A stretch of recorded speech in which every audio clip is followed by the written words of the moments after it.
Friday morning during the weigh-ins, Daniel Cormier and Anthony Rumble Johnson, neither of them had weighed in with 5 minutes to go left in the weigh-in.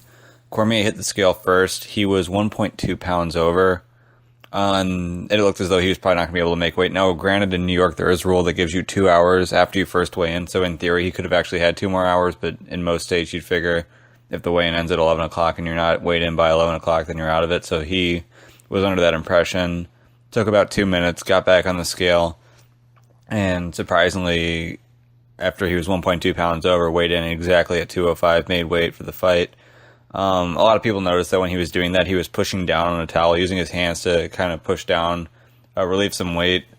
This is one of many tricks that a lot of wrestlers know of, is different ways you can kind of use to appear lighter on the scale.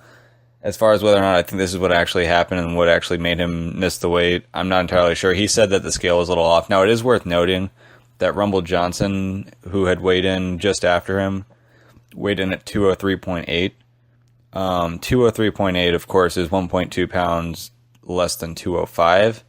I don't know that Rumble would take the time to cut an extra pound or so.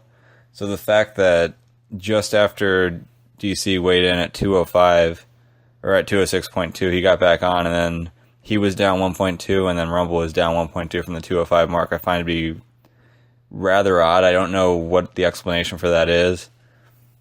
But again, that seems to help out Cormier's case. Another thing to note for Cormier is that the two guys who were holding the towel, it wasn't like it was Bob Cook and Javier Mendez that was holding it. They were both employees of the commission. So if you're putting a lot of force on it, you'd figure they'd probably notice it and be like, hey, what the hell?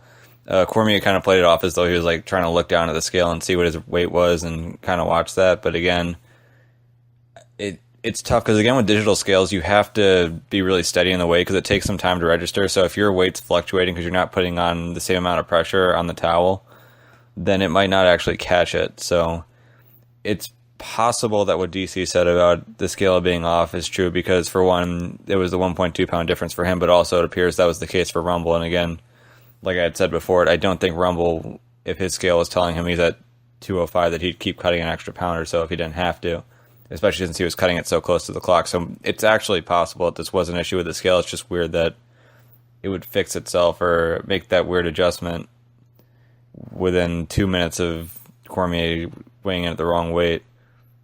As far as the commission response to it, where they were saying he wasn't pushing off the towel when he clearly was putting pressure on the towel, whether or not the towel carried any of his weight, there's no question if you look at the picture that he was pushing down on the towel. So that was kind of weird that they just flat out deny what was obviously true. In the time afterwards, nothing really changed with that. They still accepted it. They still took in Daniel Cormier's weight as it was. As far as where they would gain money in this, that's one of the things that people are saying that they just purposely did it just to keep the event going. I'm not entirely sure where they make their money. I'd figure most of what they make on these events is primarily from ticket sales and a lot of the local stuff.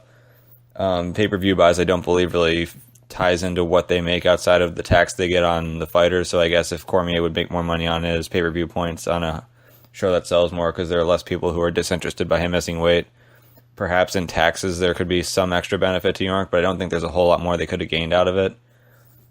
So again, just a really weird situation. As far as John Jones's comments, where it's one of the dirtiest things he's ever seen, I mean, that's just a trolling remark by John Jones. If the guy who pokes everybody in the eyes and loves to do that oblique kick to the knee that tries to blow your knee out, if a guy pushing down on a towel to cut a pound or so really quickly is the dirtiest thing he's ever seen, then he must be fighting with his eyes closed because that doesn't make any sense at all.